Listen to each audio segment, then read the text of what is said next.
Deadlink. I bought it, I played it, I beat it, and I stopped. But why?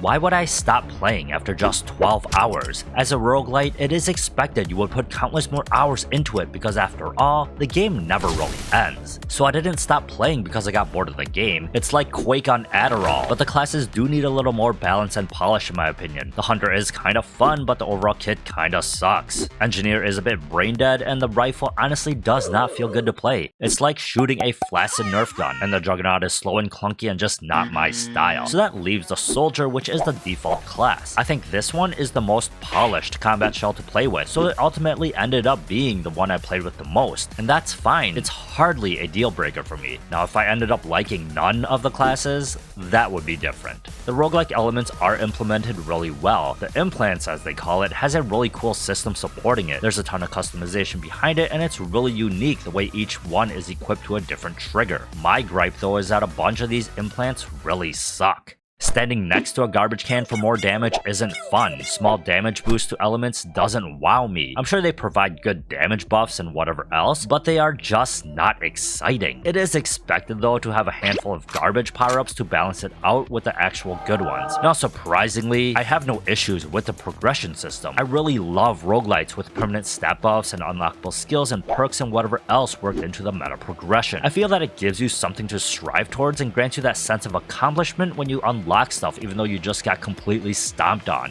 So that leaves what? What does it leave on the table that I can dislike so much that I would stop playing after such a short amount of time? Nothing. There is nothing wrong with this game. There is nothing that bad that would cause me to quit. In fact, it was the opposite. The game was actually too much fun. There was too much action. The non-stop orgy of bullets eventually reached the point of mental exhaustion. Being on the edge of your seat for 50 minutes straight mashing buttons burns you out. So after I finally beat it, I stopped and I thought, I do not want to do this again.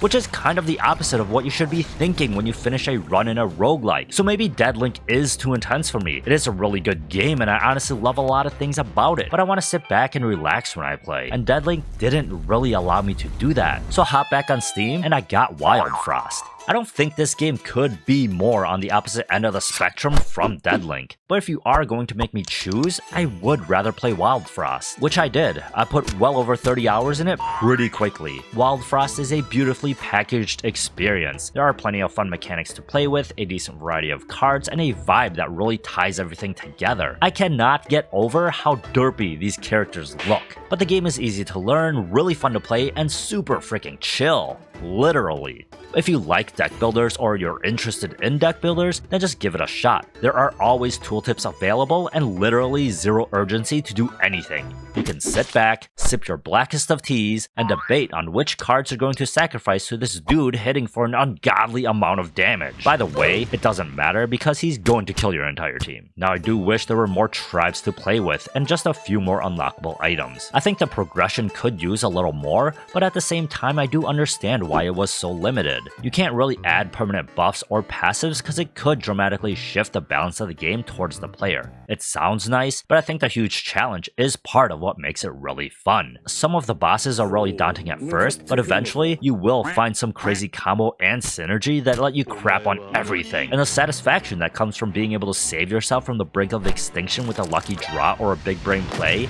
you know, without having to possess physical coordination and actual skill, but simply relying on the good old blob of pink that resides in your skull cavity. So is it weird that I prefer such a quote-unquote boring game? I don't think so. I like action games, but I also enjoy chill and cozy games. I just finished Dave the Diver 2, by the way.